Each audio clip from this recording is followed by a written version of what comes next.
Hello guys, today we're going to be working on this Whirlpool. As you can see right here, this is a Whirlpool stove. Welcome to DIY Repair Now. Read all the warnings, and during this video you will see one or more of these icons to help you do this repair safe. And this is the one with 4 burners, and this is a dual burner. This dual burner is not working right. It doesn't matter if we lower the temperature, it's always on high. As you can see, we can change the temperature.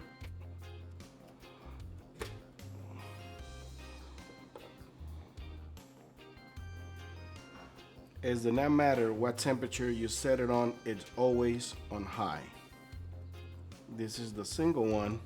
And this one as well is always stays on high temperature.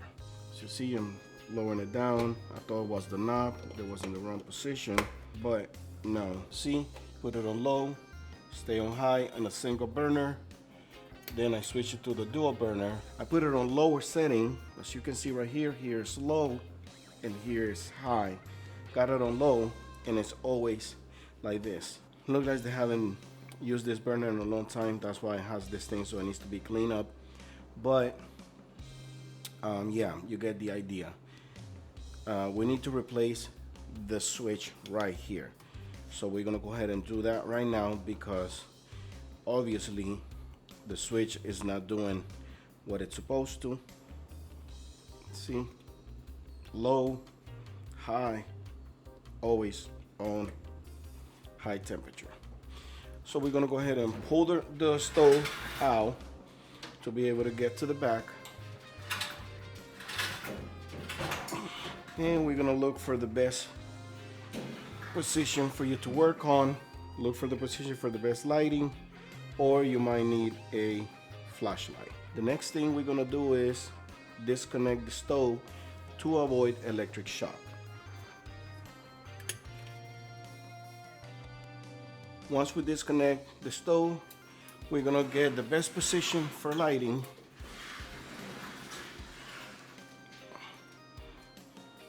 And we're gonna need a Phillips screwdriver. I have this screwdriver, which is 6-in-1. Has this tool right here, 1/4, and this tool right here, flathead, and Phillips, and 5/16. But again, we're gonna need the Phillips screwdriver. Again, always remember, disconnect the stove. You can use your drill with a Phillips drill bit as well.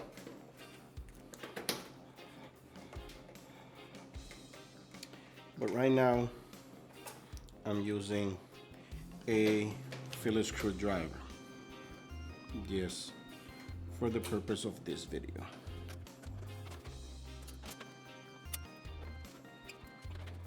You have to remove all the screws except for this one.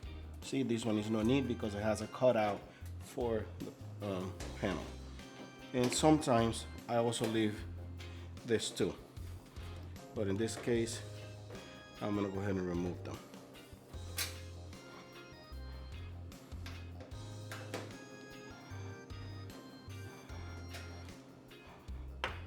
Okay, now you're gonna pull like this, and then it will release from here. As you can see right here, all these switches are the same. The only different one is the one for the dual burner. The rest of them are, they're not exactly the same, but they are the same shape. Now the capacity might change because these two are small. They might be the same switch, but this one is bigger. So this switch is the next one that will go bad because it's the one they use the most, which is the 2 big burners on the front. This is the one that goes out more, but especially this one, because this one is a dual burner and is more sensitive, and the one has more uses and it's this blue one. You see, this one is different than the rest of them. So we're gonna go ahead and proceed to remove the switch. We're gonna go ahead and remove the knob. And again, Phillips screwdriver to remove the Phillips tiny screws. Now, on this repair, I turn it on to show you guys what it was doing. So it's hot, so if you're doing the same way that I'm doing it, make sure you don't burn yourself. Once we remove the switch, we're gonna go ahead and proceed to disconnect it. Sometimes it can be a little tricky to disconnect them, so we're gonna go ahead and use flathead screwdriver.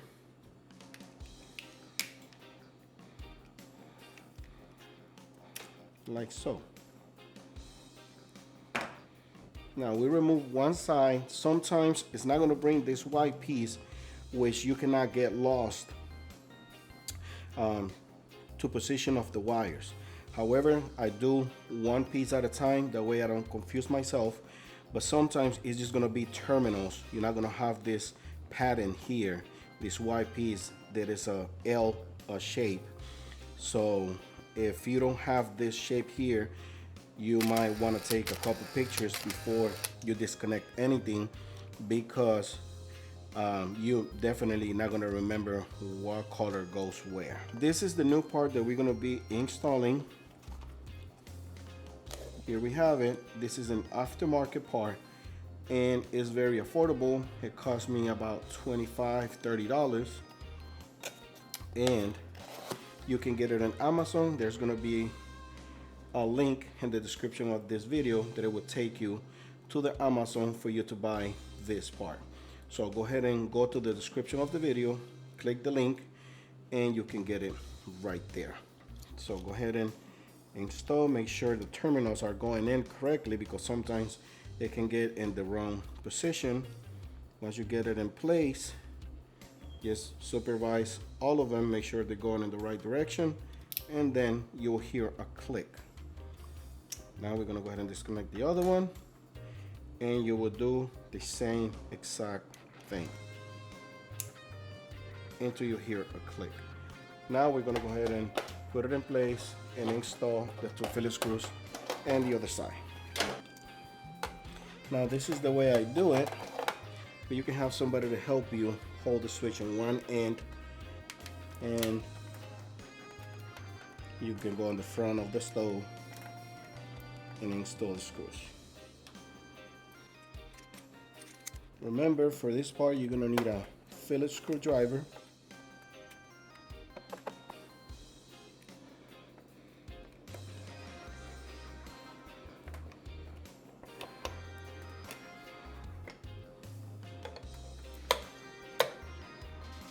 and look like that's it. Now, before we put the panel back on, we're going to do some testing to make sure everything is working properly. You're going to go ahead and plug the stove. And now we're going to go ahead and test it.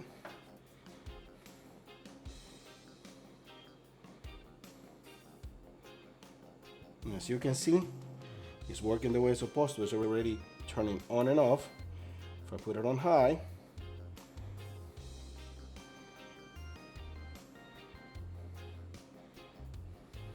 if I lower it down, it's supposed to turn off. That's the way it's supposed to work. Let's go again on the dual setting. And as you can see, it's in high because I have it in high. Once I turn it down, it's supposed to turn off. And then in low, it's supposed to turn on and off. That way it's meant to be to work.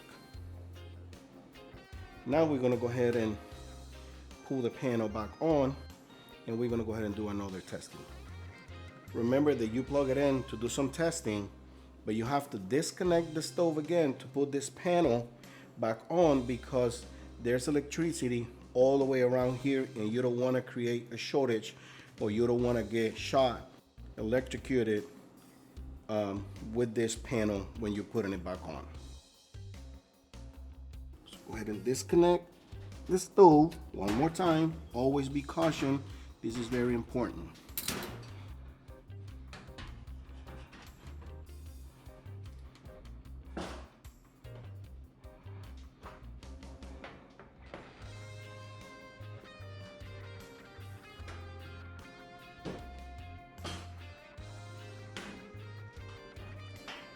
Now we're gonna need the Phillips screwdriver again, and we're gonna install the screws back in place.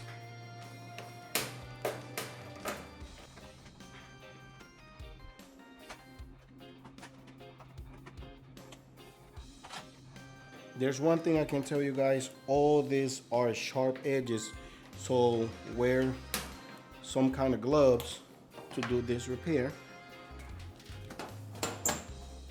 if you don't want to cut yourself.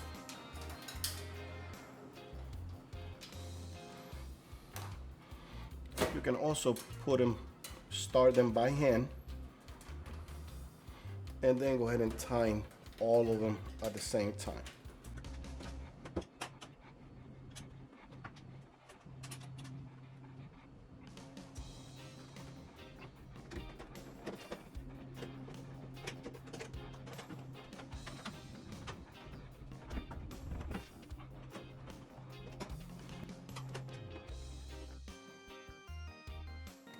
This is the old switch. All right, we got the panel back on. Now we're gonna go ahead and plug the stove back where it goes.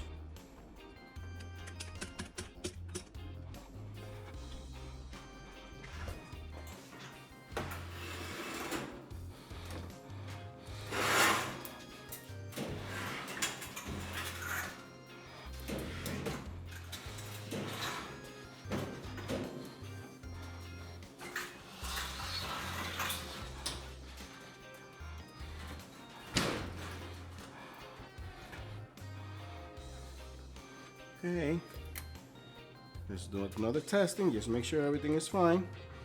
As you see, I turn it on kind of medium, put it on low. See that? Just put it on medium. Turns on. It's supposed to reach some kind of temperature, and then it turns off. That's the way it should work, not stay on high all the time. Let's put it all the way in high. Now in the high setting, it's gonna stay on longer, but eventually it's gonna turn off again because that's the way it should perform. You know, it's supposed to turn on, turn off, turn on, turn off. And that's kind of the newer mechanism, and that's the reason why the burners that you use the most are the ones the switch goes out. However, in this model, the only one was acting up, and was this one. As you can see right there, even in high, turn off. Now it's gonna stay off for a little while, and once it reaches a different temperature, comes back on.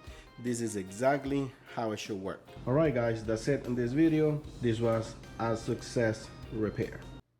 All right, guys, if this video helped you in any way, you can show us appreciation by giving us a tip using the following options that you see on the screen. If you cannot provide with a tip, is another way to support this channel by just dropping off a comment in the comment section down below. Subscribe to our channel, give us a thumbs up, and turn on the bell to receive notifications. Thanks for watching.